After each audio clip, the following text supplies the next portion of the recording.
Olá pessoal, sejam bem-vindos de volta ao curso de Programação Orientada a Objetos em C++ da Wiki. Nós estamos no módulo de herança e polimorfismo.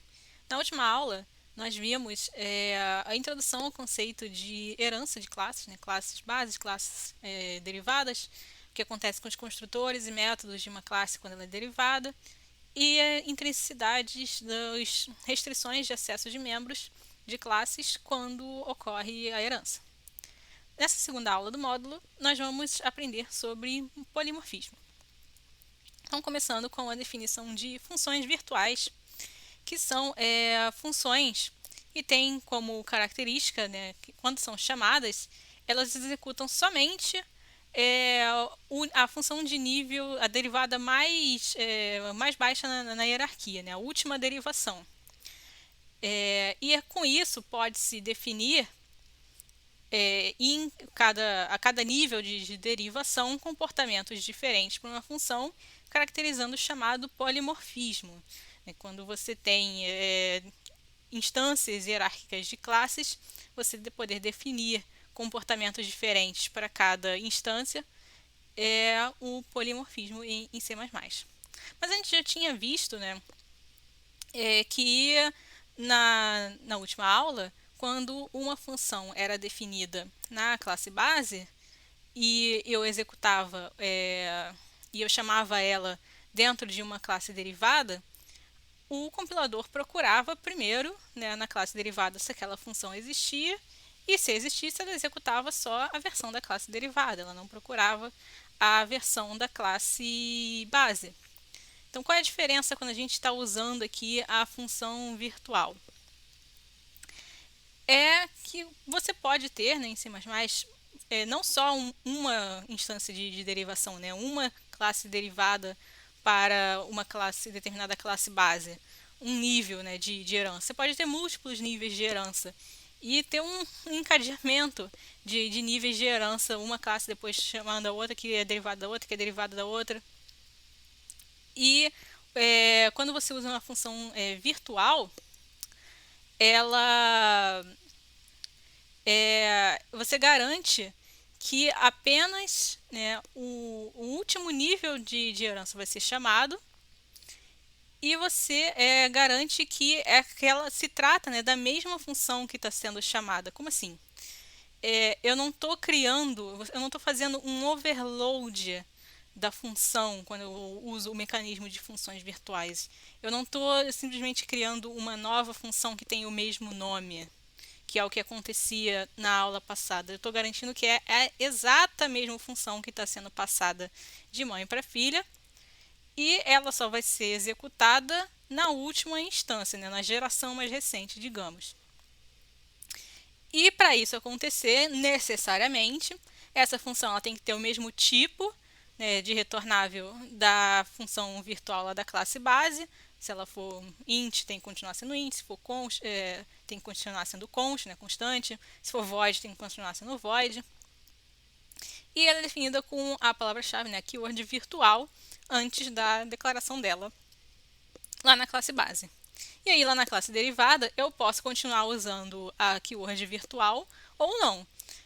Se eu estiver na última instância, na geração mais recente, digamos assim, eu não preciso mais usar o virtual.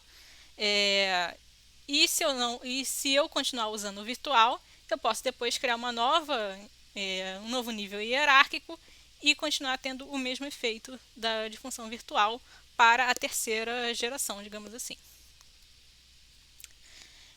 Então, temos aqui esse exemplo, que a nossa classe base, nossa classe mãe, tem essa função speak, que ela tem um retorno lá que não vai ser executado, que ela é uma função virtual, aquele retorno ali serve para não ser chamado nenhuma classe derivada.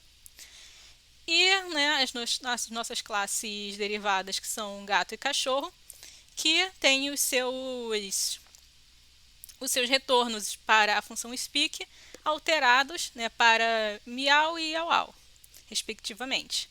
Então, qual é o grande uso, a grande diferença que vem aí da gente usar a função virtual para o que a gente fazia lá na última aula, de só ter uma função com o mesmo nome em relação à função que já existia na classe base.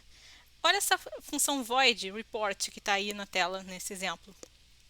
Ela tem como argumento um objeto do tipo animal, né, que é a classe base.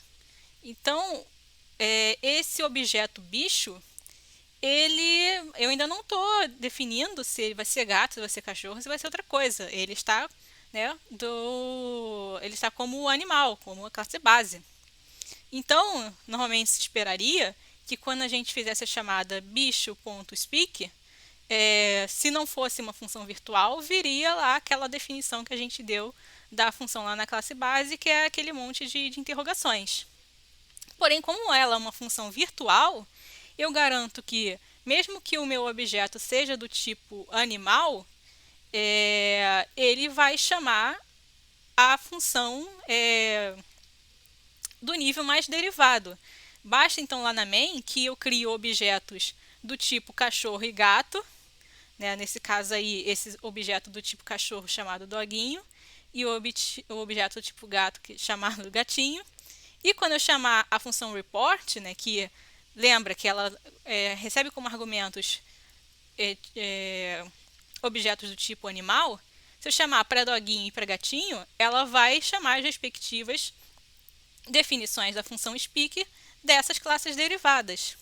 Lembrando que isso é possível, né, porque, como são classes derivadas, todo gato é animal e todo cachorro vai ser animal. Então, um objeto animal, ele pode ser tanto gato quanto cachorro.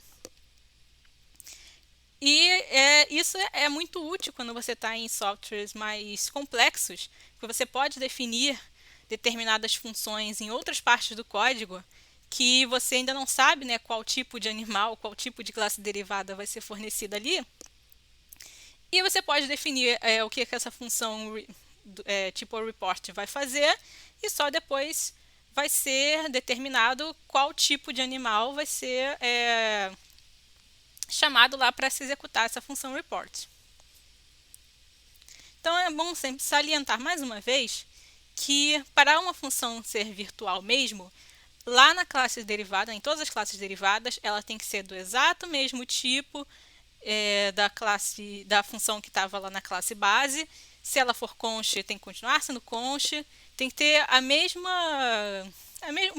o mesmo esqueleto, digamos assim, né? Porque se não for, né, como nesse caso aí desse exemplo que está na tela, né, se ela for uma int lá na classe base e tiver uma virtual com o mesmo nome na classe derivada tipo double, já não vai ser a mesma função mais, vai ser uma função completamente diferente. E um outro ponto importante também de chamar a atenção é não chamar funções virtuais dentro de construtores, porque a gente já viu, né, na última aula como os construtores funcionam no mecanismo de herança, né, que o construtor sempre vai ser, o compilador sempre vai chamar primeiro, instanciar os objetos da classe base, fazer a inicialização dos membros da classe base, na verdade, para depois, né, executar as instruções do construtor da classe derivada. Então é melhor não colocar funções virtuais no meio dessa brincadeira para não prejudicar o mecanismo de polimorfismo. E claro, né, que criar uma função virtual é um pouco mais custoso computacionalmente, então é algo que só deve ser feito quando for necessário, né? E quando que é necessário? Esse exemplo que eu dei aqui, né, dessa função void aqui, é um ótimo exemplo. Que você quer criar uma função ou alguma coisa no seu código para alguma derivada de uma classe base que ainda não foi definido qual derivada vai ser usada, mas você já quer ter esse comportamento lá previsto, né? O que vai ser feito com a tal derivada da classe base. E aí, o uso de funções virtuais é indicado. Né, assim como métodos normais, os destrutores também podem ser virtuais. Né? Lembrando que os destrutores são aquelas funções especiais das classes que são responsáveis por liberar memória que foi alocada dinamicamente. E aí a gente pode ter uma situação, né, que na nossa classe base não existe nenhum membro que precise de alocação dinâmica de memória. Então eu vou ter lá o meu construtor, o meu destrutor da classe base não fazendo nada de especial, e aí, então ele pode ser um destrutor virtual. E aí, quando chegar lá na classe derivada, se eu precisar fazer alocação dinâmica, eu posso complementar, né, mudar essa definição do destrutor para que ele faça lá o delete, né, libere a memória que eu estou alocando lá no construtor da classe derivada.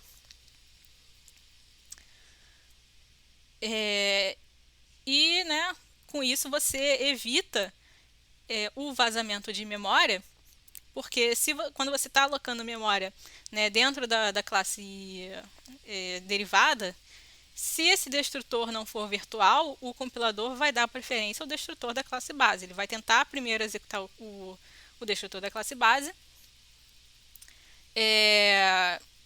e, né, como o destrutor da classe base não está fazendo a liberação de memória, vai ocorrer o vazamento de memória quando se for fazer a destruição do objeto da classe derivada.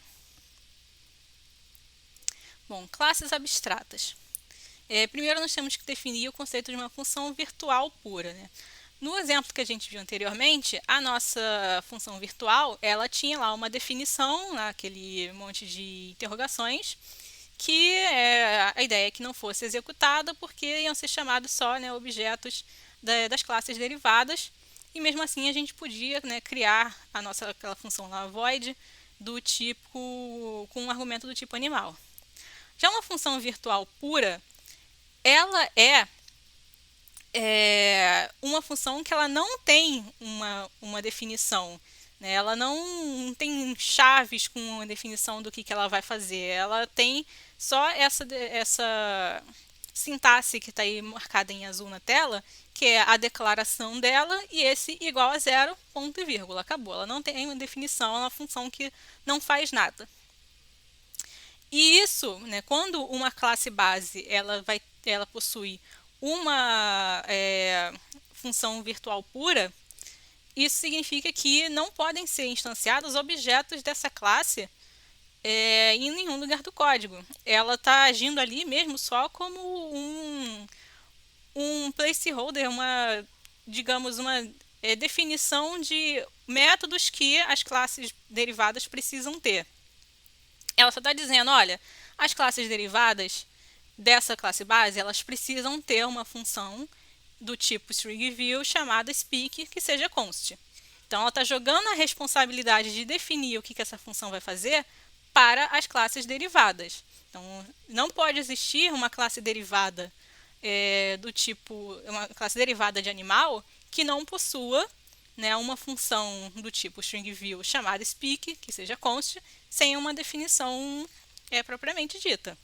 Então, você usa essas funções virtuais puras para obrigar, né, que as suas classes derivadas tenham essa função e deem uma definição adequada para essa função, né, de acordo com o comportamento que ela precise ter em cada uma das funções, uma das classes derivadas. E isso é útil, por exemplo, quando você, por exemplo, você tem um código de um software complexo, que ele tem alguma classe base para definir, por exemplo, diversos tipos de modelos, né, diversos tipos de correlações que você pode usar para calcular alguma coisa. E aí você quer, a partir daquele código, criar uma nova classe derivada, né, criar um novo tipo de possível modelo. E você pode, então, só consultar a classe base para ver quais funções você precisa definir para a sua nova classe derivada. Então, é só seguir, né, aquele esqueleto que está na classe base para saber, eu preciso ter aqui, então, para eu criar uma nova classe de animal, eu preciso ter uma função do tipo stringView chamada speak, que seja const. Beleza, então, é só seguir esse padrão. Então, essa é a grande utilidade, né, da função ser uma virtual pura. E aí, como eu disse, um objeto, uma classe que tenha uma função virtual pura, ela se torna uma classe abstrata, e por isso um objeto dessa classe não pode ser instanciado. Eu não posso chegar lá na main ou uma outra função do código em algum outro lugar do código e tentar construir um objeto do tipo animal. Ela se tornou uma classe abstrata, ela só serve para setar o esqueleto de classes derivadas dela. Então, qualquer classe derivada dessa classe animal, ela vai ter uma obrigação, né, de definir de dar uma definição para essas funções virtuais. Se ela não der, essa classe derivada vai continuar sendo considerada uma classe abstrata, ou seja, vai continuar não sendo possível criar um objeto para ela, e aí vai ter que, só mesmo se ela tiver mais uma classe derivada dela, que finalmente deu uma definição para aquela função virtual pura, é que um objeto vai poder ser criado para essa terceira classe da hierarquia, para essa terceira geração de classe. E é possível você dar um corpo para uma função virtual pura, desde que seja ela fora da declaração da classe. Como esse exemplo que está aí na tela, você tem essa função speak da classe animal base, né, sendo uma função virtual pura, né, com nosso igual a zero ponto e vírgula.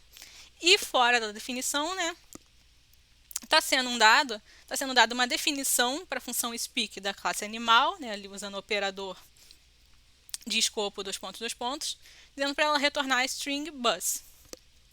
E aí está sendo criada depois uma classe derivada chamada Dragonfly, e que lá na definição da função speak dela está sendo retornado essa definição da speak da classe animal.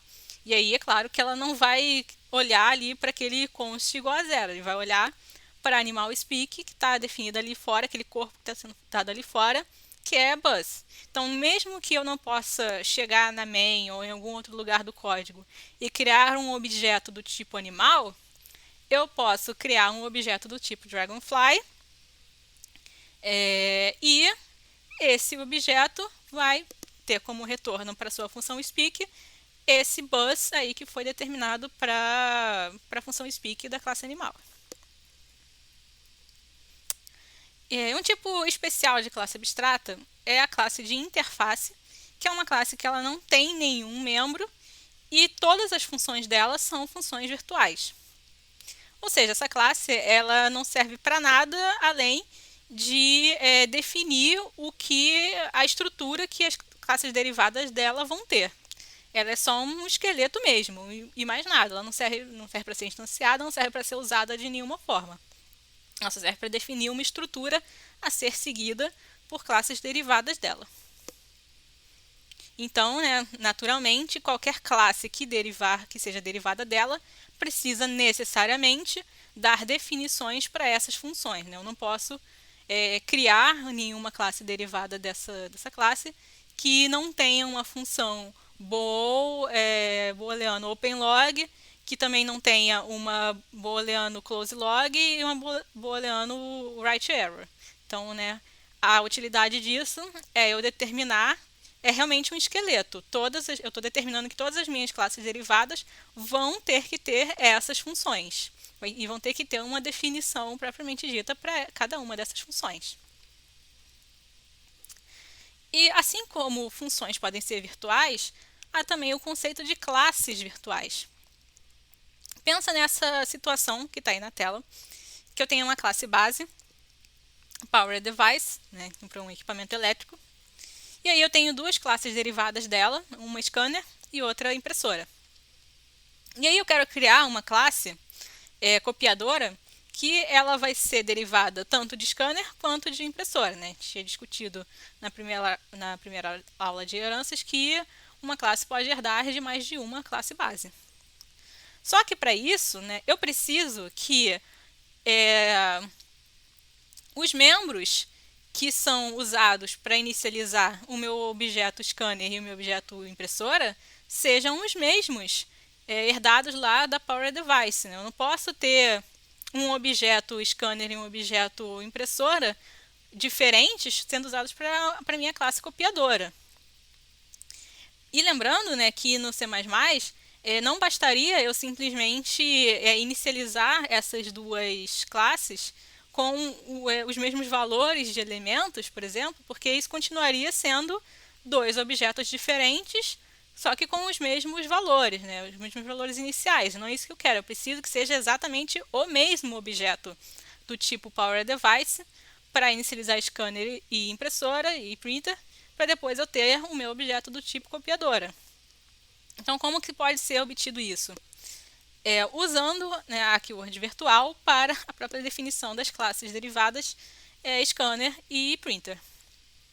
Então, com isso, quando eu tenho lá minha classe copiadora, que é derivada de scanner e de printer, então quando eu instanciar um objeto do tipo copiadora, eu vou garantir que as inicializações de Power Device usadas tanto para o scanner quanto para a impressora sejam o exato mesmo objeto, né, e não uma cópia do objeto com os mesmos valores.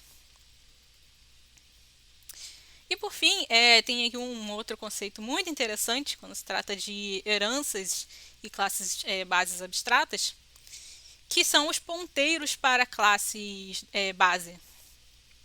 Veja aqui esse exemplo, em que tem lá a minha classe base, né, com seus membros, uma função virtual, um destrutor virtual, e tem ali minha classe derivada, que vai herdar os membros, tem lá o seu construtor que usa, né, o construtor lá da classe base, e ela tem uma função do tipo string que a classe base não tem. Então, quando eu tenho essa função que é um ponteiro para a classe base,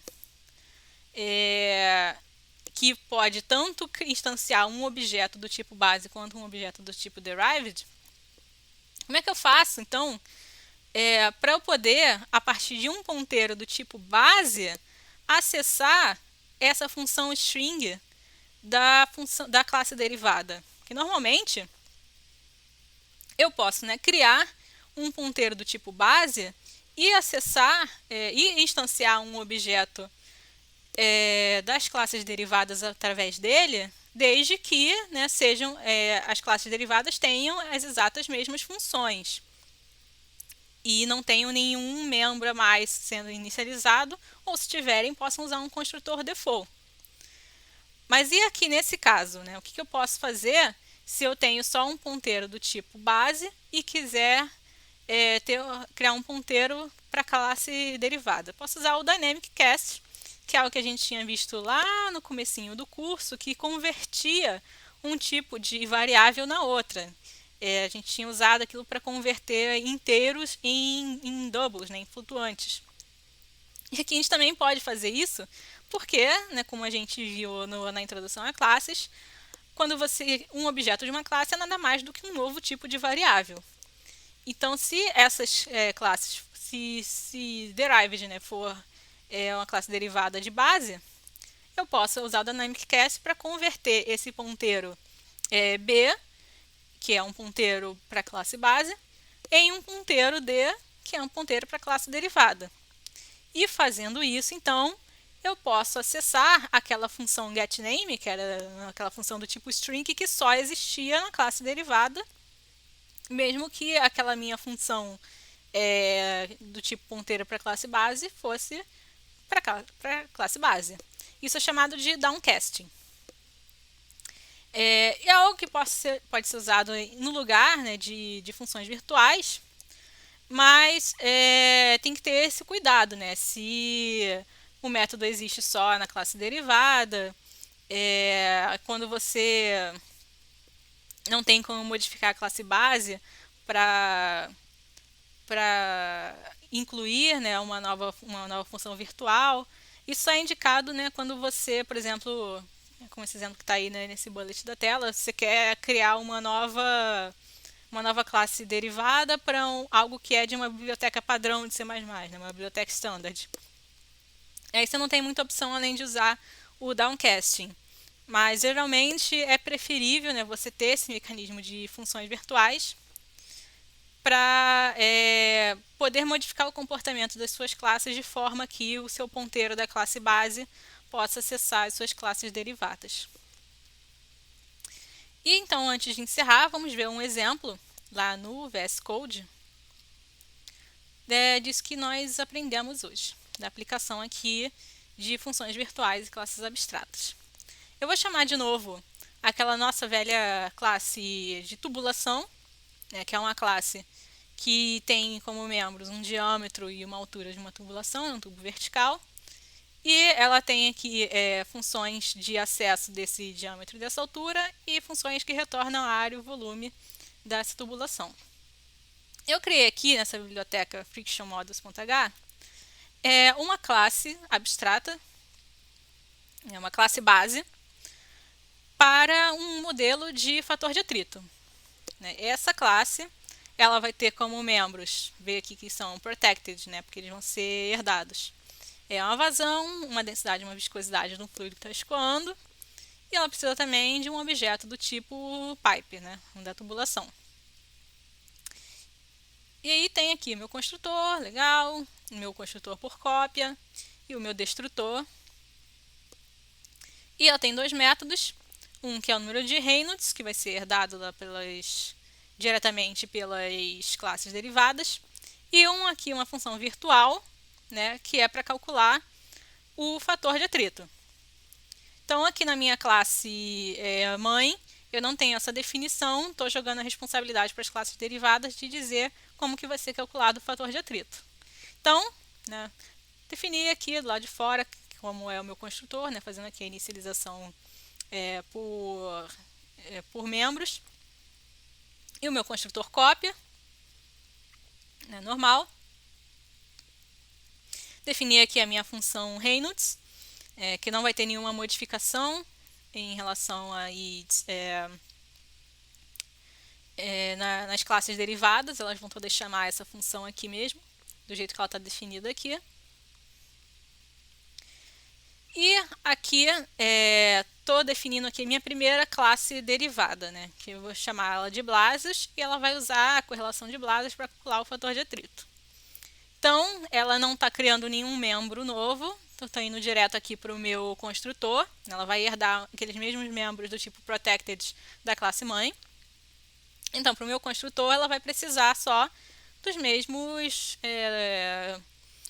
argumentos que o construtor da classe mãe. Então, aqui na minha definição do construtor, é só a chamada do construtor da classe mãe. E tenho aqui também o meu construtor cópia, que da mesma forma só está chamando o construtor de cópia da classe mãe, já que não tem nenhuma diferença aqui, nenhum membro a mais precisando ser inicializado nessa classe. E aqui vou ter minha double F que eu vou definir para essa classe Blasius. E aí também estou criando outra classe derivada, que é para calcular fator de atrito pela equação de Colebrook, que é aquele modelo que é implícito em F, então ele vai fazer uma continha, é um procedimento iterativo, e ele precisa desse roughness da tubulação. Então, ele tem aqui um membro a mais, de forma que para o meu construtor, eu vou precisar das mesmas informações do construtor da classe mãe, e vou precisar também de um valor para inicializar lá o meu termo de rugosidade, o meu roughness. E percebe que eu estou definindo aqui um construtor default para essa rugosidade. Que fazendo isso, eu vou poder usar aquele esquema depois lá de ponteiro da classe base sendo usado para se definir posteriormente qual classe derivada vai ser usada. Então, eu estou aqui usando a minha inicialização por membros, chamo o construtor da classe base e faço a inicialização do membro novo lá de rugosidade. E aqui para o meu construtor cópia, vai acontecer a mesma coisa, para a minha classe derivada. Eu vou chamar o construtor cópia da classe mãe com o mesmo argumento, e depois chamar aqui a fazer a inicialização do meu membro adicional, a rugosidade, acessando a rugosidade do meu objeto que está sendo copiado. Tá, agora vamos então às definições dessa função f, que era uma virtual pura lá na nossa classe mãe. Para a classe Blasius, a minha f vai simplesmente retornar essa expressão aqui do fator de atrito de Darcy, usando a correlação de Blasius, e ela vai acessar aquela função Reynolds lá da classe mãe. Então, ela sendo uma classe derivada e essa sendo uma função public lá da classe mãe, ela vai herdar e pode acessar diretamente como se fosse uma função dela mesma. Para a Colebrook, para a classe Colebrook, a minha função f, né, ela vai fazer aqui esse procedimento iterativo, né, lembrando que a equação de Colebrook é 1 sobre a raiz do fator de atrito, igual a menos 2 log de rugosidade sobre 3,7D, mais 2,51 dividido por Reynolds vezes raiz do fator de atrito. Então, é uma equação implícita em f. A gente faz um procedimento iterativozinho aqui para resolver essa equação, dá um chute inicial, a gente chama lá, né, como pipe, o objeto do tipo pipe é um membro da classe mãe, eu posso simplesmente chamar esse objeto do tipo pipe e acessar lá o diâmetro pelas funções de acesso da classe pipe. E aí, estou fazendo um whilezinho enquanto essa tolerância, estou fixando aqui essa tolerância em 10 a menos 4. Estou calculando aqui aquela parte, aquele lado direito da equação. E aí, depois jogando para o outro lado, né, calculando 1 sobre essa outra parte ao quadrado, né, já que do lado esquerdo tem 1 sobre raiz de f. E depois estou atribuindo ao valor inicial esse novo valor calculado de f. Estou fazendo isso até que a diferença absoluta entre esses dois valores fique abaixo da tolerância. Então, beleza. Deixa eu salvar aqui, já que a gente fez essa modificaçãozinha. Lá no meu arquivo principal, né, o meu arquivo CPP, eu estou aqui, então, fazendo o include da frictionModels.h. Note que como eu já tinha o include da pipe.h aqui dentro da frictionModels.h, eu não preciso fazer ele aqui de novo. Ele já vai estar incluso aqui dentro da frictionModels.h. Então, eu posso criar, chamar qualquer objeto do tipo pipe aqui dentro da CPP, do arquivo CPP.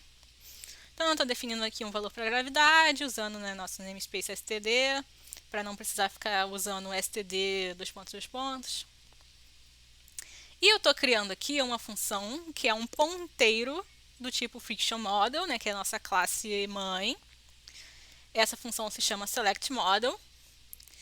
E ela precisa receber não só os argumentos para se fornecer aos construtores da classe mãe, como também um bool aqui explícito que ela vai perguntar para o usuário: você quer calcular o fator de atrito por um método explícito ou implícito, né? Ou seja, Blasius ou Colebrook.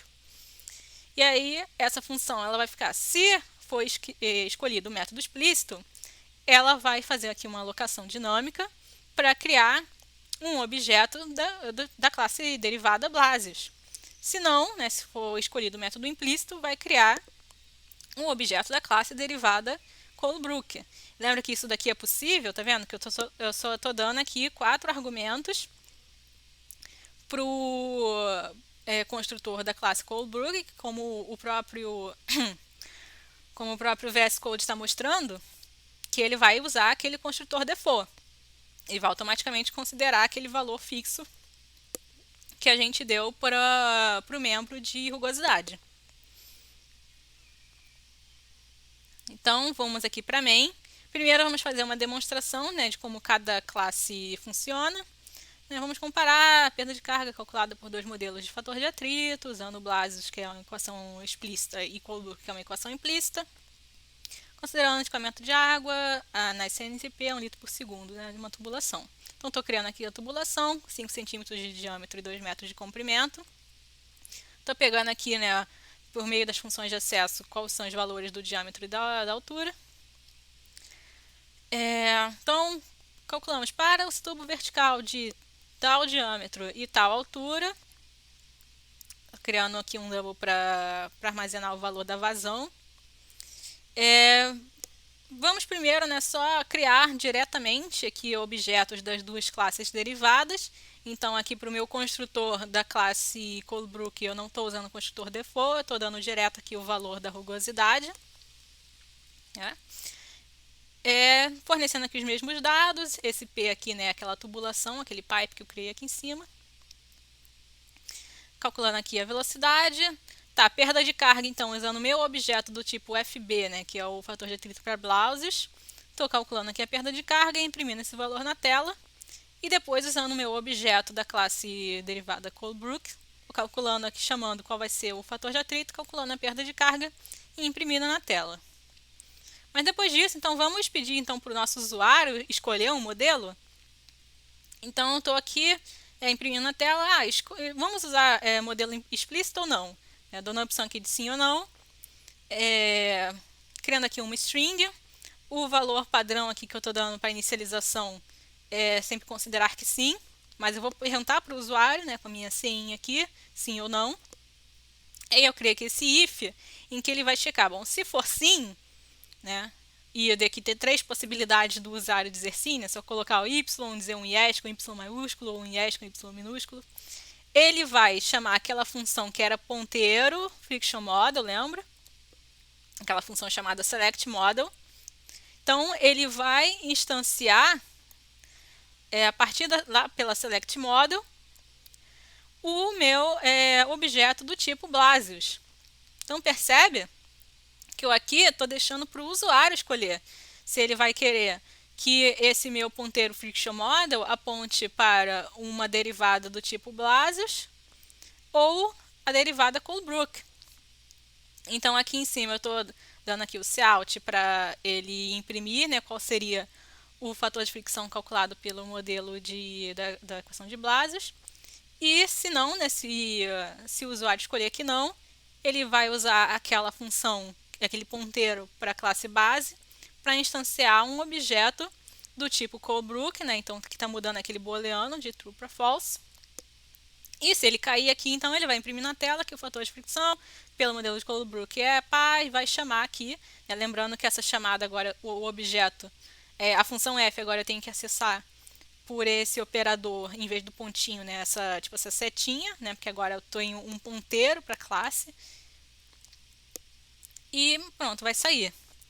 Então, com isso, vocês podem ver que é possível criar um mecanismo. Se eu tivesse um software de engenharia bem complexo, eu poderia criar aqui diversos modelos para calcular, para fazer diferentes cálculos, e depois deixar lá para o meu usuário escolher, você quer calcular por qual modelo?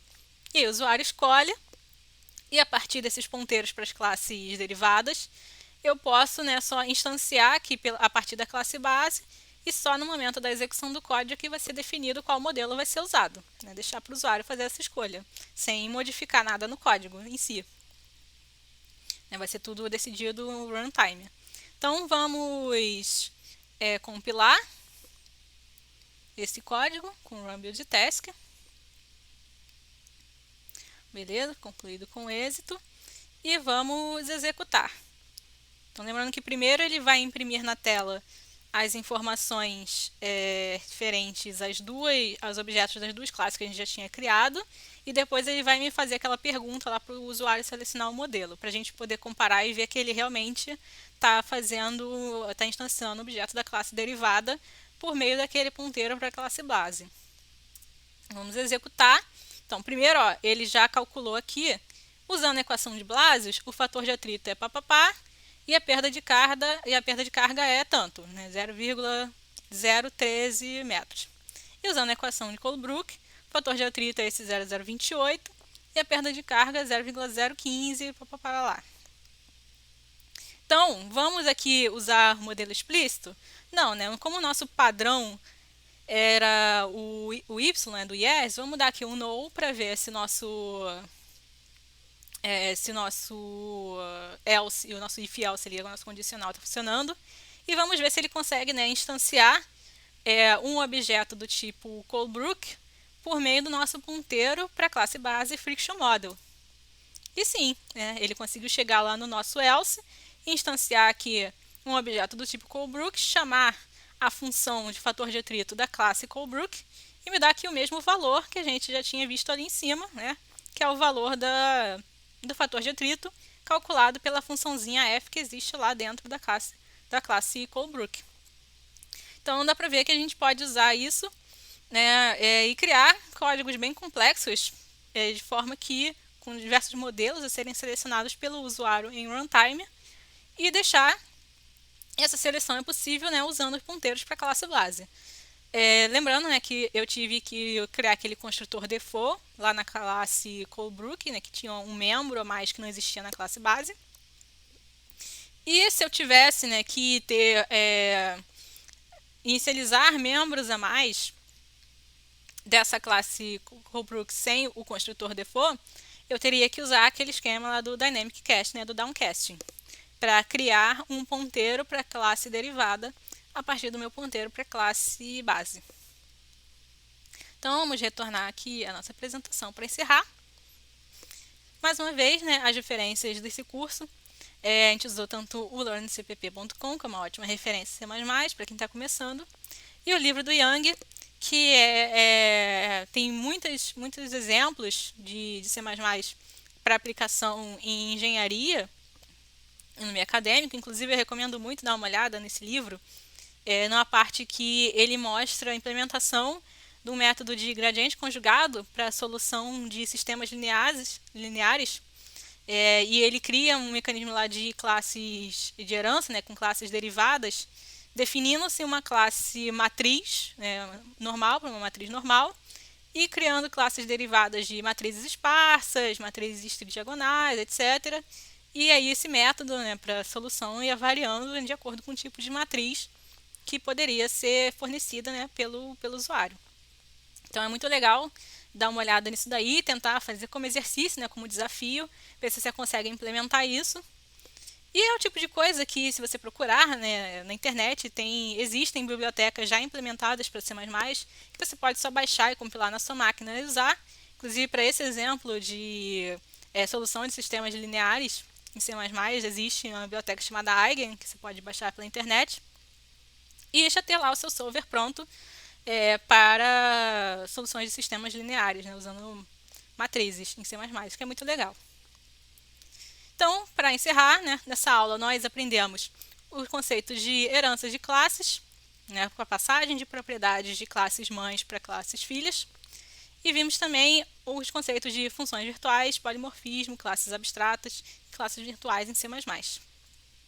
E isso, espero que vocês tenham compreendido esses tópicos e aproveitado o curso. Essa foi a nossa última aula do curso, vamos encerrando por aqui. Como sempre, se vocês tiverem dúvidas, quiserem entrar em contato, pode usar, né, esse QR Code que está aí na tela, que vai para o meu LinkedIn, ou o outro QR Code do lado, que vai para o LinkedIn da Wiki Brasil. Vocês podem entrar em contato com a Wiki Brasil e saber mais sobre outros cursos até da Wiki Academy e outras informações sobre a empresa. Muito obrigada, pessoal. Espero que tenham gostado. Até a próxima.